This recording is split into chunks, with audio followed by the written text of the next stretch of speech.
hold on. I'll start off by SSHing into the CS labs where I have my programs that I'm going to run the tests on.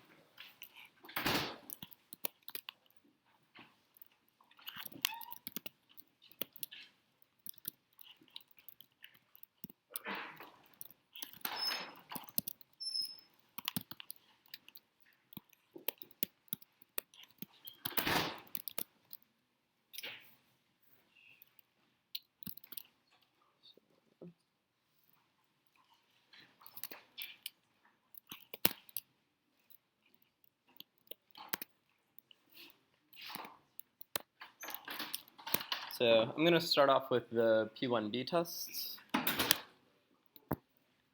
And in order to run them, you'll have to go into the directory xv6 where you have your P1B project saved. And then you'll have to type in ~cs 537-1/ta/tests /1b/run tests.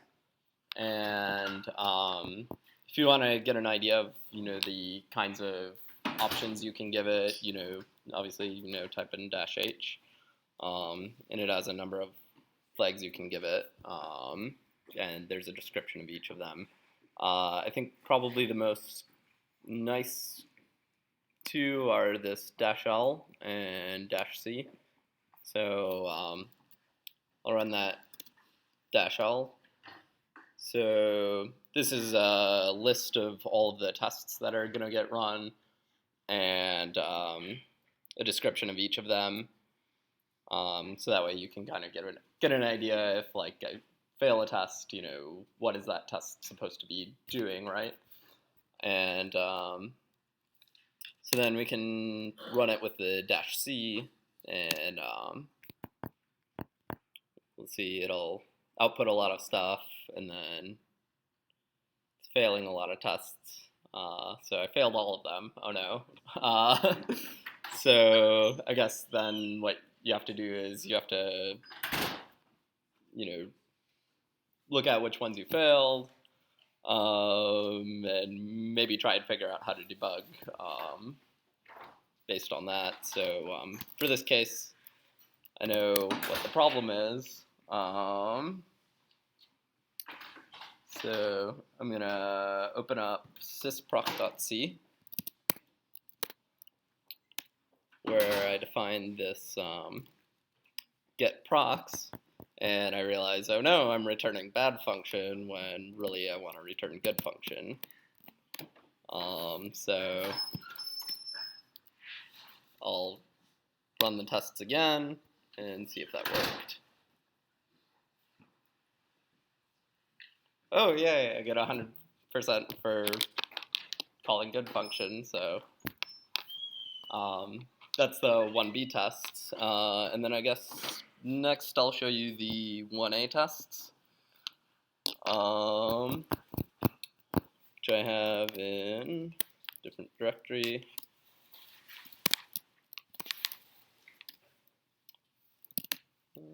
Okay, so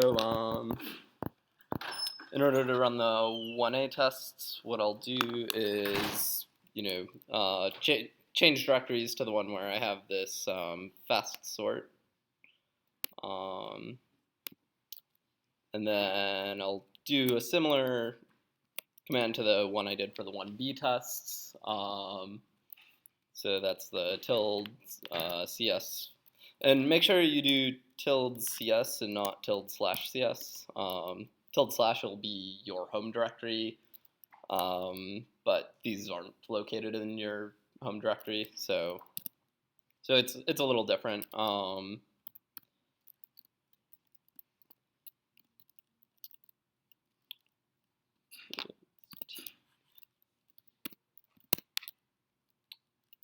So it's exactly the same.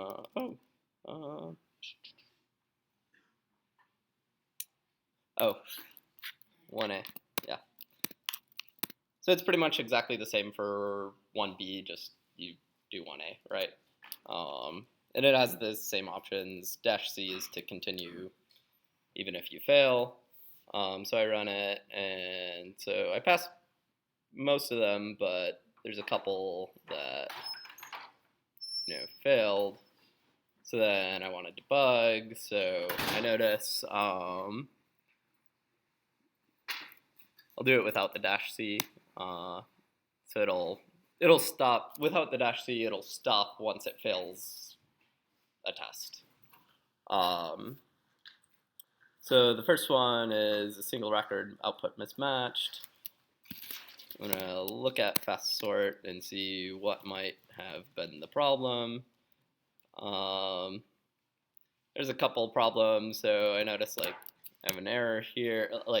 I didn't have a space between command line, and this isn't correct.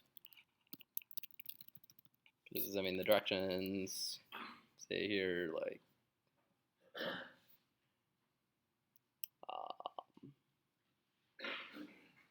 bad command line with a space, and then it's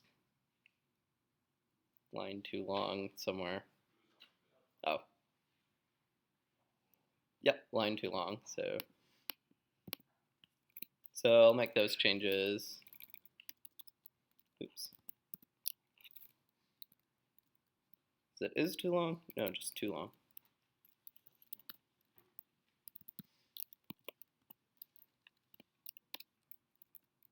So I'll try running the tests again. Oh,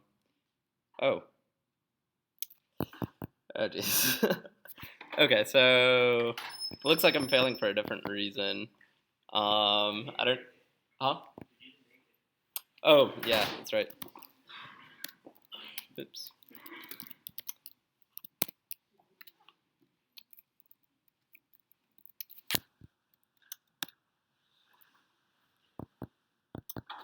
Okay, the tests may have changed since I ran this last.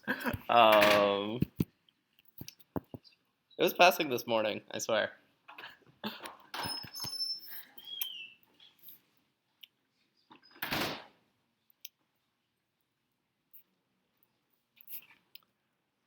Oh, that's weird. Does what? Okay, there might be a problem with the tests because it's saying expected output is blank, but got this. Yeah, okay, so right now, the tests might have some changes being made to them. I guess I'll run it with the -C, and so most of the tests pass. Just I think that one test might have an error in it. It's probably one they're working on right now. But yeah, so by changing that, I passed all but one test, which I don't know.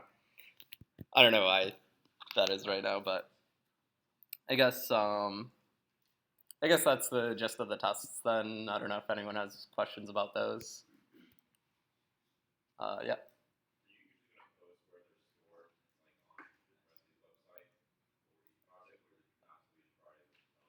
Oh, sorry, what?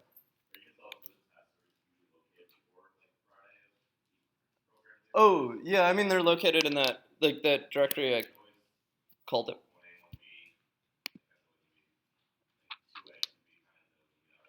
Yeah, it'll probably be that way. I'm not sure entirely. Yeah, I guess we'll see as the semester goes, how how early we can get the tests out.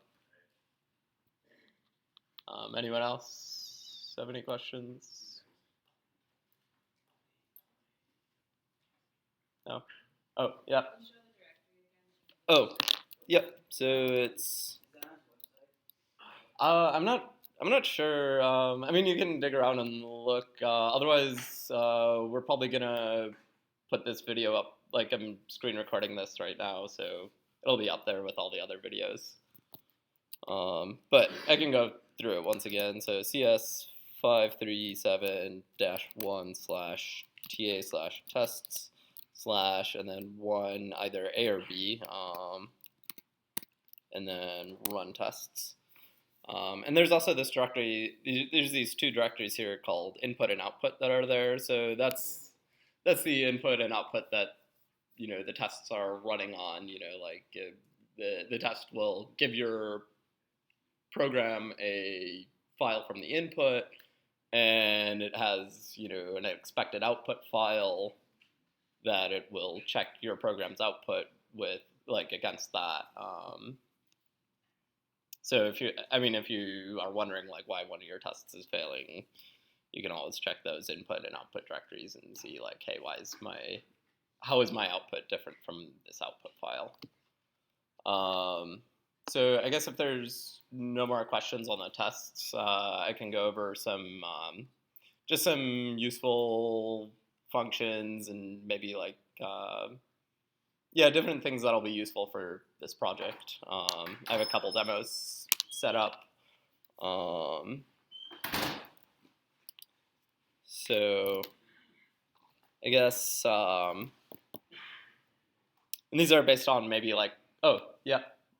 So I believe I heard that one of the tests, at least one test, would be involved in speed, so it would be a very large file. I don't see that here.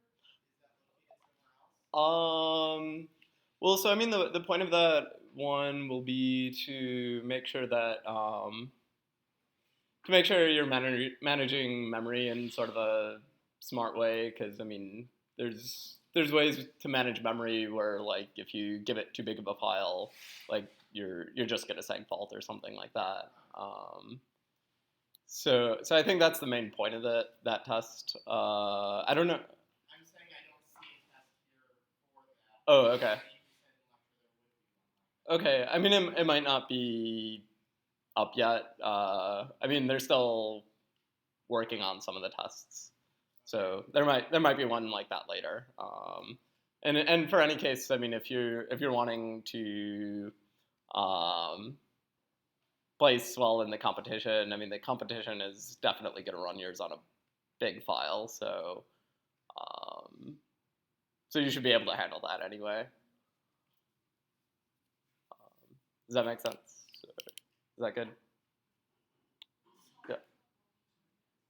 Oh.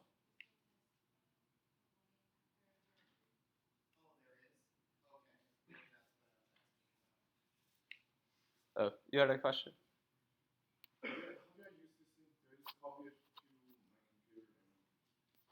Oh, I think the easiest way is just SSH into like the lab computers if you have your files located there.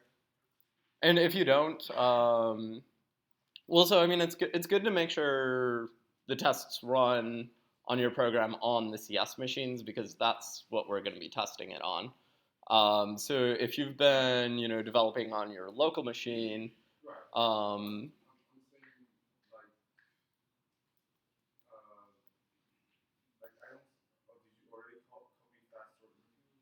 yeah, I copied. So yeah, fast sort is in this directory.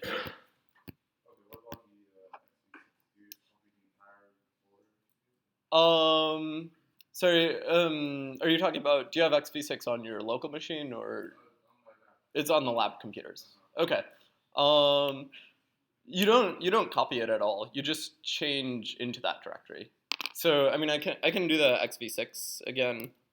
So cd, where I have it is,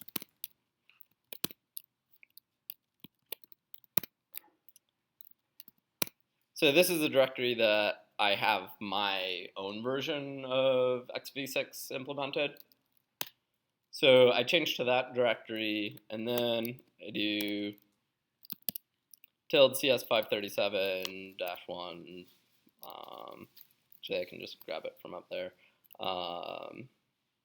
change that to a B. So just do that.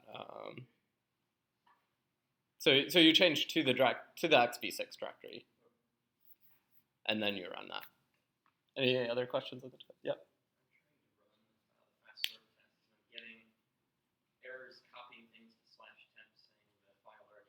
Oh, you can ignore that. Yeah. I mean, as long as if it says you passed the tests. It does not. Oh, it doesn't. No, it says Oh. expected output is blank.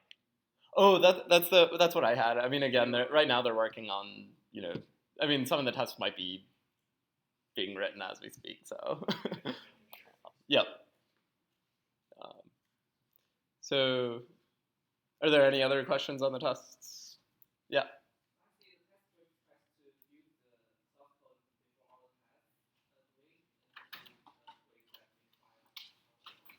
I don't think you. I don't think you do. I think it'll just. I mean, it wouldn't hurt to have a makefile anyway, but I mean, you can try it both ways and see if it works or not. Any other questions on the tests?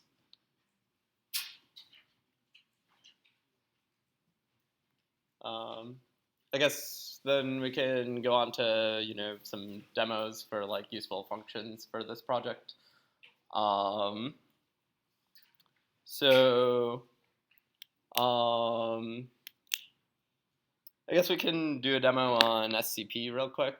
So what SCP is, it's a nice tool where if you have, say you have a file on your local machine and you want to copy it over to a remote machine or the other way around, it's a nice way to transfer those files. So I'll do an example. So I'll exit out of the SSH and then so I'm on the local machine here and I'll do SCP, well, I'll make a file on this local machine, and then something simple, and then save it, and then I'll SCP, and so you do the directory that it's from, so like dot, because I made it in this directory, and then you type in, actually I should probably, if you just do like a Google search, just like SCP, there's a page here that gives like an example, how do you use SCP. So you just pretty much follow this format, so if you're copying from remote to local, which isn't what we're doing right now, you would type in a command like this. If you're doing from local to remote, you do it like this. So I'll do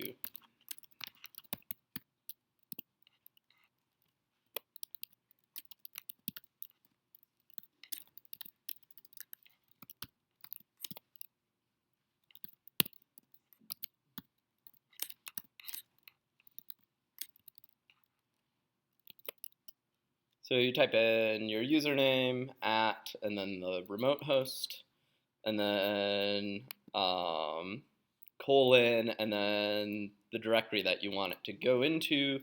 This slash starts at like your home directory. So you need something like that. Or I think you can just do that for your home directory. So then it'll print this out. That means like, transferred successfully. So then if I SSH into that machine,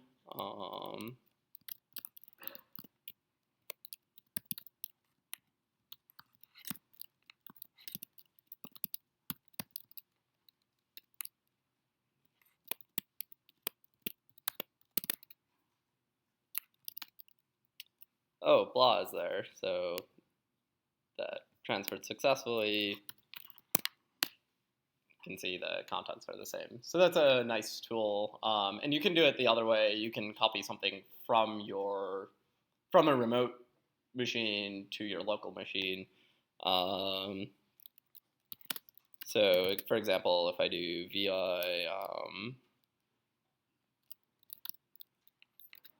test, and then, I don't know,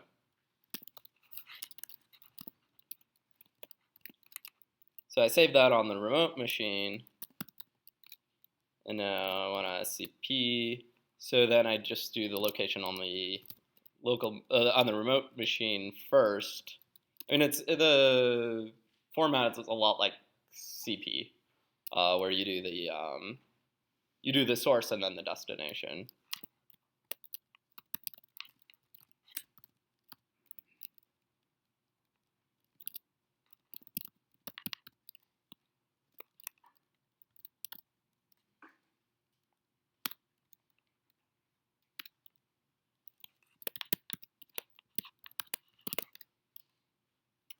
Oh, oh.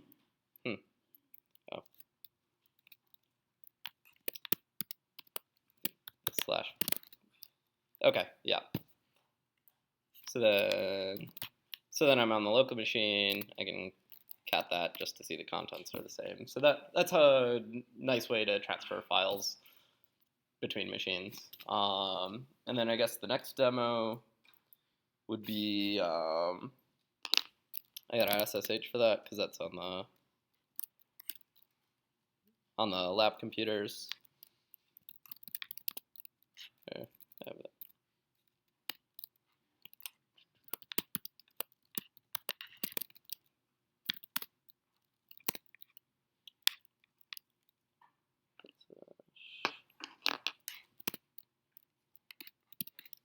So I guess the first demo we'll do is getting command line arguments. So I have a program here called cmd-args.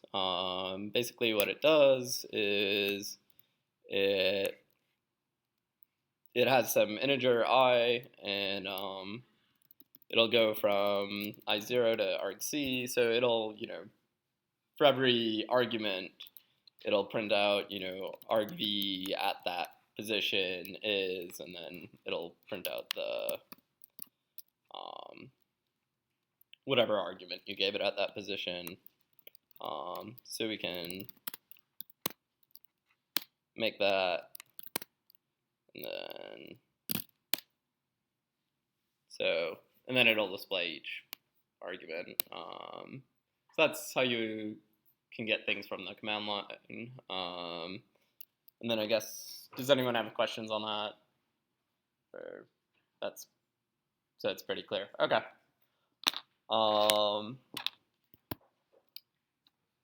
Then I guess the next one, we can look at certain string operations. So I have a program called badstring. So what it does is, so it has a string, and then I want to copy that string. So I just set copy to equal original, and then I want to modify it. So I change, the 8th, 9th, and 10th character in this, which is, THE. I want to change to not, and then I print out the original and then the copy, and hopefully the copy will be different from the original, right? So if I make that, I guess it's up to date. Can run it, and oh no, I got a seg fault. So I have a corrected version of that. So does anyone know why this program seg faults? Like, what's the problem here with this code? Yeah. Mm-hmm.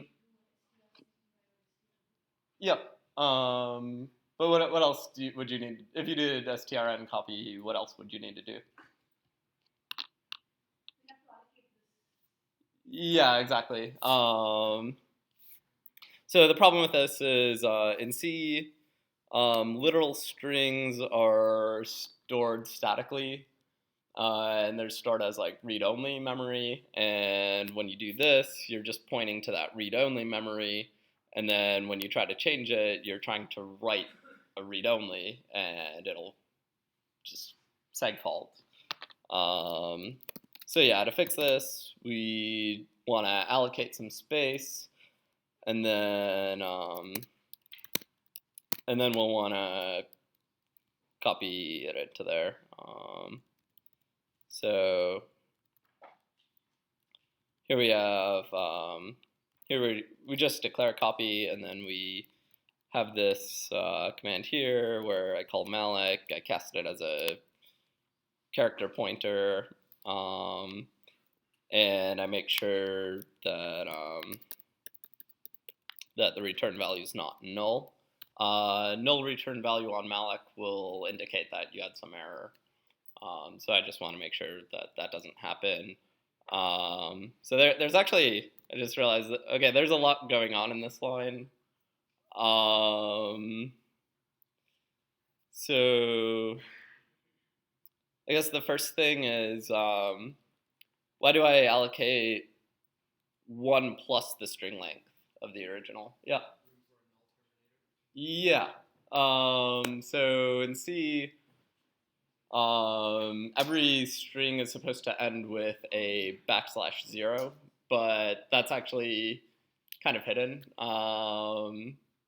So you'll never actually see that character get displayed, but it's still there. So whenever you allocate for a string, you have to take that into account. And then, does anyone see why? So this copy equals the result from malloc, why I can compare that to null. Does anyone know why I can do that?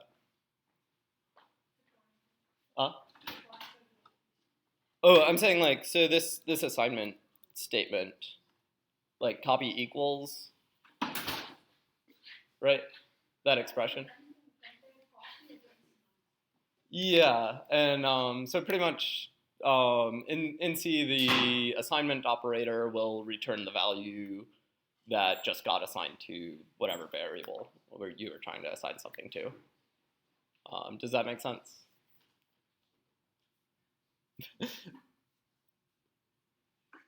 Oh, did you have a question? Okay. So then after I allocate space and make sure there wasn't an error, I copy orig into copy, and again, do 1 plus the string length because you have that null termination.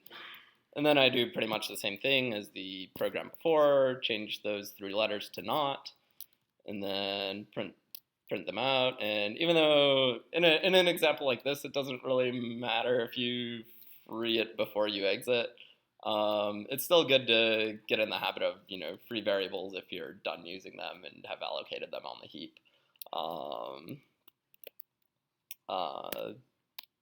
Especially if you have so for short-lived programs, it doesn't make too much of a difference if you do that or not. But for long-lived programs, you especially want to free variables when you're done with them, because otherwise you'll end up with a memory leak, and those are bad. So I guess we can make that. Oops. And we can see, yeah, so that one string was the original string, and the other one is definitely different. Yep. So after running the test, it looks like 3 of the error messages end in a new line character, and one does not. How much should we trust the test to stay the same? That might change the new line character. I mean, I think it's good practice to have that in the error message, because then otherwise. Right, but it fails the test if you have the new line character. Yeah, I mean we'll sort it out. So like, I think. when should we expect the test to be final? I mean, I'm not sure. I'm not the one that's been working on the test, so uh, I don't know. Monday night? No, I mean it'll be before then. We'll make sure to give you enough time. Uh, so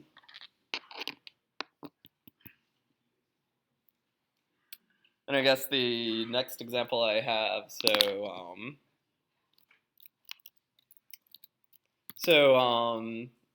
allocating space for a string and then copying into that. It's a little tedious. So there's a nice function called string dupe, which does the allocation for you and copies it automatically. So I'll show you that next.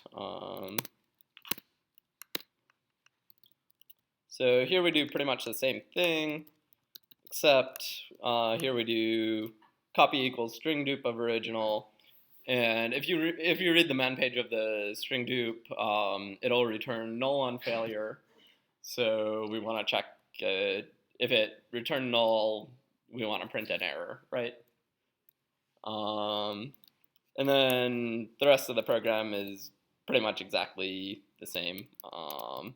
And keep in mind, string dupe allocates space. So again, you want to free variables if you called string dupe on them. Oops. So we can make that.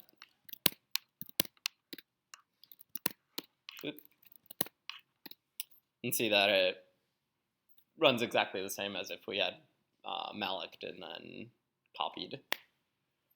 So that's a convenient function. It's probably going to be useful for the fast sort program. And then, so another useful function is string toke. So I have a number of examples for that. I guess we'll look at the first one. So I have this string that just goes word 1, word 2, word 3, word 4. And then I get the length of that string. And then here's kind of a weird, there's a lot of stuff going on in this line too. So here's where I do the malloc inside of string copy. Pretty much you just have to give it a pointer that has space allocated for it, and it'll return that pointer back. Like string copy will return that pointer back. And then again, since you're mallocing, you gotta check, hey, is it null? So for string toke, you pass it a pointer to the string you want to break up into tokens. And the second argument, and make sure it's a double quotes around a space. Space is the delimiter in this particular string, but you can actually have any delimiter you want. And I have another demo that will show this later.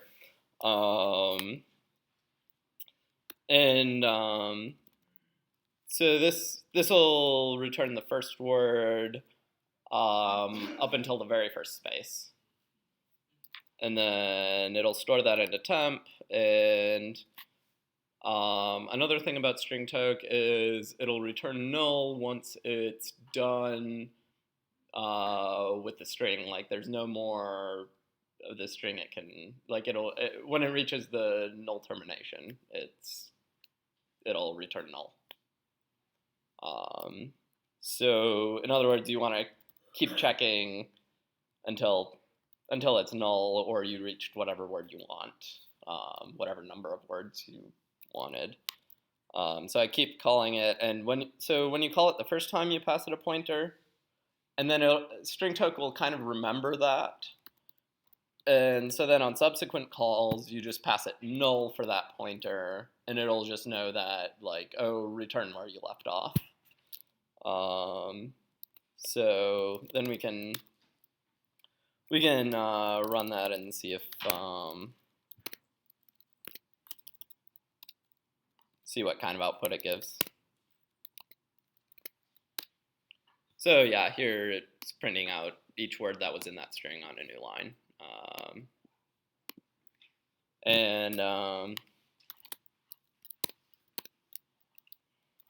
There's another version of stringtoke called stringtoke R, and that's for reentrant stringtoke, which is useful in some situations. So I have an example of that. So here I have two strings, one with word 1, 2, 3, 4, and one with test 1, 2, 3, 4, and it's string dupe fit those into S3 and S4. Check if S3 or S4 are null because string dupe does malloc, so you have to check if that worked or not. And then I have a delimiter on space, and so the first call is pretty much the same as stringtoke, except you give it a pointer to the beginning of that string. And then on subsequent calls, it's again pretty much the same, but you give it a pointer to that string that you wanted it to remember. So that's a nice way to like switch between like which strings you're tokenizing. You just give it a pointer to that one, and it'll remember. So the output of this, it should kind of interleave the tokenized version of string 1 and string 2. And we can see that by making that and running it. So yeah, see how they're interleaved. So that's another nice function. And then I have two other string token examples. So this one,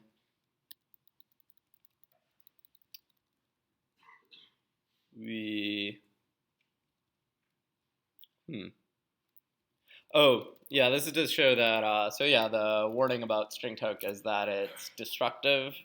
So here we'll do similar to what we did in stringtoke 1, where we print out each word in that string, and then we'll print out the original string just to see, how it changed.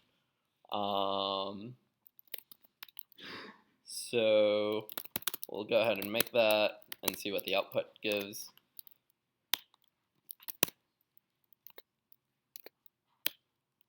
So yeah, here it'll print out each word on a new line, and then it'll print out S2 and see, oh, stringtoke modified S2, because before it was word 1 space word 2 space word 3 space word 4, and now it's just word 1.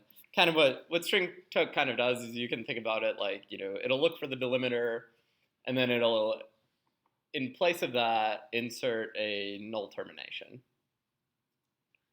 So that's kind of how stringtoke works. And then I have a final example where we can see that on subsequent calls you can give stringtoke a different delimiter.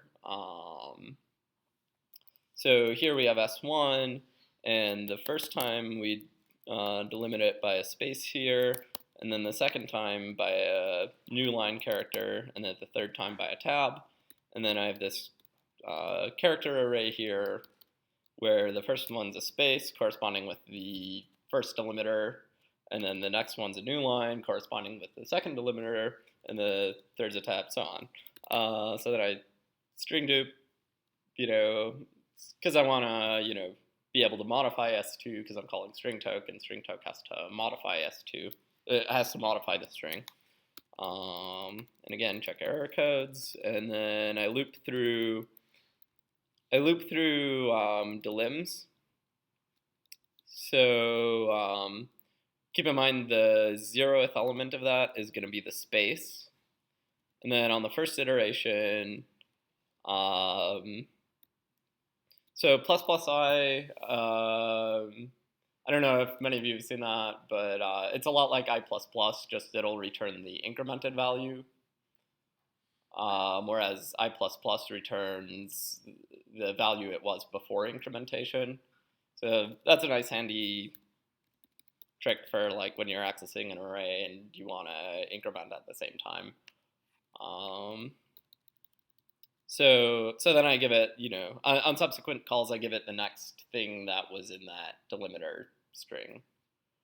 So then we can see how that works.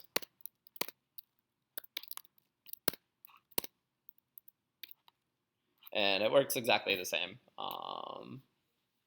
So yeah, you can change the delimiter on string toke, and as long as that would be the next delimiter you want. I don't know of any real situation where you'd want to do that, but I mean the point is you can have different delimiters for string toke. And so that's all of the sort of function demos, and I guess the one last demo would be on header files. Just to give a basic idea of kind of what's the use for them. So I have this directory here called headers.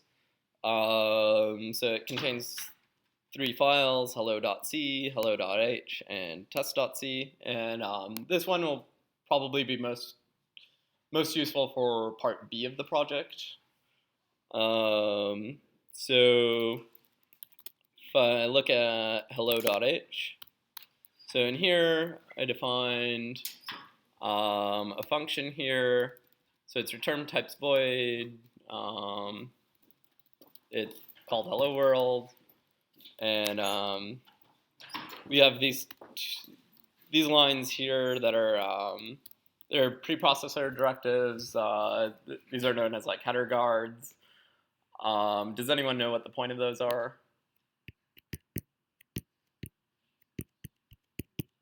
Yeah. So that you can include, so that you can link it in without including more than one implementation or declaration. Or definition. Yeah. So it's like say you have 2 files that say you have another header file that has a dependency on this one.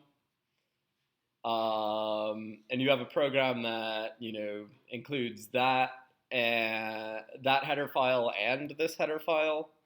You don't want the function you're defining to be defined twice. So this header guard is a nice way. So it's basically saying if hello isn't defined, then define it and define these things, and then you end if, so that the next time you go around, you check if it's not defined, and then you realize, oh, I did define it earlier, so then you just skip everything to the end if, and so that way you don't have multiple definitions of the same function. So this is where you define the function. Where you actually implement it then will be in a different file. So where I've implemented hello world function is in hello.c. So here I include that header file, and then I also have to include stdio, because otherwise I won't be able to print stuff out. And I want to print stuff out. So stdio is another header file that has input-output functions defined. So if you ever try to compile something and it says implicit declaration of fprintf or something, usually the way to fix that is just include stdio or whatever library contains that function that you want, that you're calling, that you haven't included. So all this does is it prints to standard out, hello world. And then I have another program called test.c, and it also includes hello.h. And if you notice, there's no implementation of hello world in this file. Yeah, if I compile these, so you got to compile with the -c option, because otherwise, it'll yell at you that hello.c doesn't have main. So I'll compile hello.c.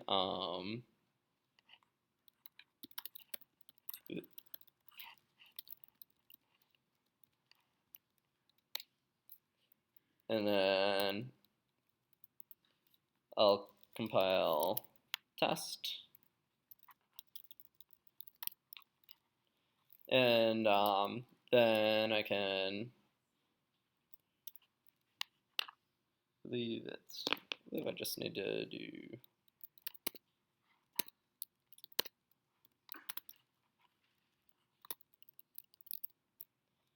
so then I GCC those two object files together, and that tells you like, hey, link these together, because test has test isn't complete by itself.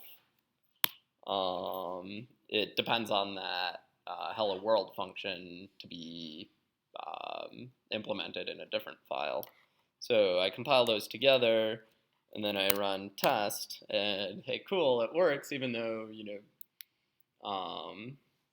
in test I never implemented that function. I only called it. So that's kind of the nice benefit of header files, is that you can compile things separately. So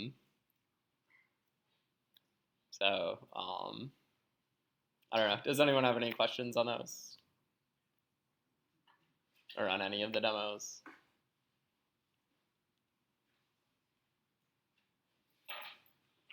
No?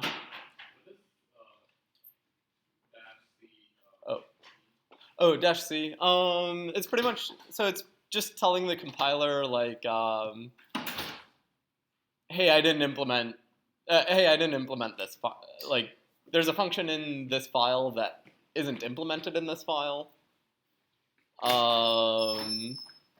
Because otherwise the compiler will yell at you. It'll be like, hey, you didn't implement this. Why are you calling it? And so, like, if you have so for example, hello.c doesn't have a main function. And we can actually try this without the C option. And see here, it yells at you that, hey, you have an undefined reference. Like, you didn't define main, so it doesn't know where to start.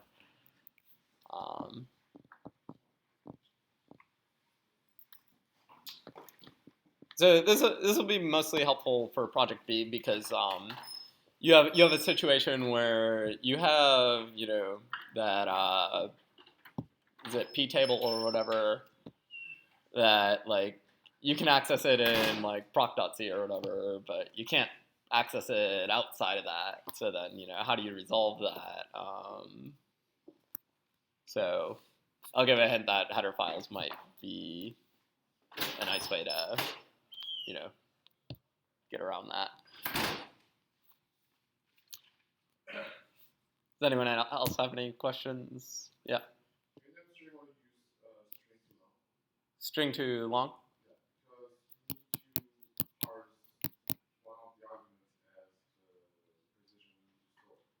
Yeah. Oh, to check if it's an integer or not? Okay. So I'll admit I'm not super familiar with string to long. I'm more familiar. I know it's string to long. I think is better, but I use A2IL a lot. So basically, there should be an error code it'll give you if there's not a if whatever you're trying to parse isn't an integer.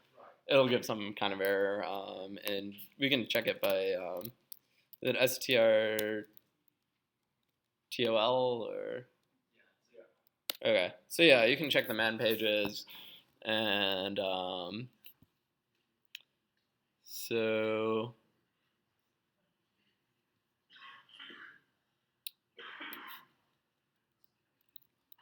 base. Okay. So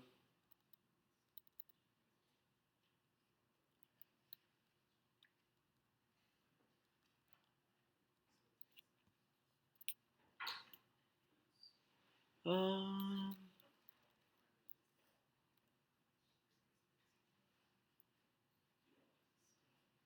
so yeah, here if there's no digits at all, string to long stores the original value of n pointer, which they define above um, in the function signature, in n pointer, and then returns 0. So in particular, if star n pointer is not null, but star star n pointer is null on return, the entire string is valid. So I mean, it tells you right here, like kind of like how to check if there were any digits at all. Why do you need a double pointer? Double pointer. Oh,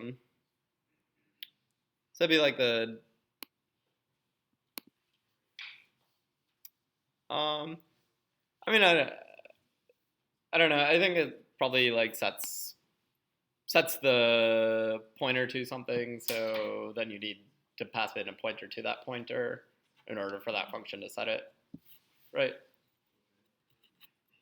sets the pointer to the non-digit character. Okay.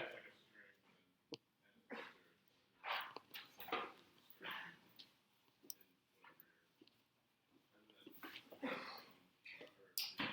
a string Okay. Yeah, and again, I'm sorry, I'm not super familiar with string to long. Yeah. in terms of the dash characters function, should Yep. we parse it as negative and invert it, or should we take off the dash and then invert it? Seems like Yeah. I mean, I think it's probably better to take off the dash, because otherwise, I can think of a case where maybe someone might put dash dash, and I don't know if it'll interpret it as positive or maybe, but that's like an incorrect thing. So I'd maybe skip one over and then check if it's above 0 or something. should it work if there's not the dash? I don't think so because I mean, yeah, in the project description they have an example call and they have a dash in there, so I would treat it like a bad command line parameter if they don't have a dash.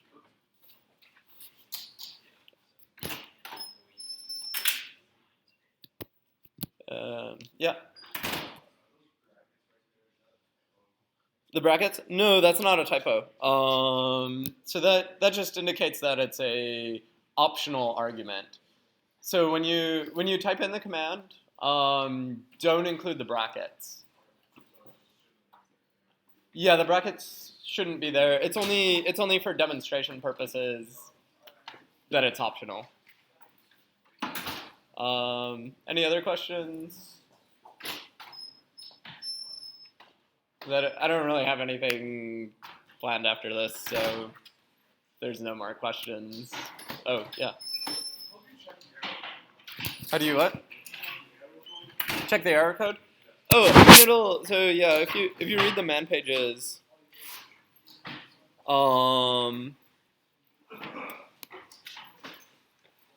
so it references like these parameters you give it, and then it says like check if they're null or not.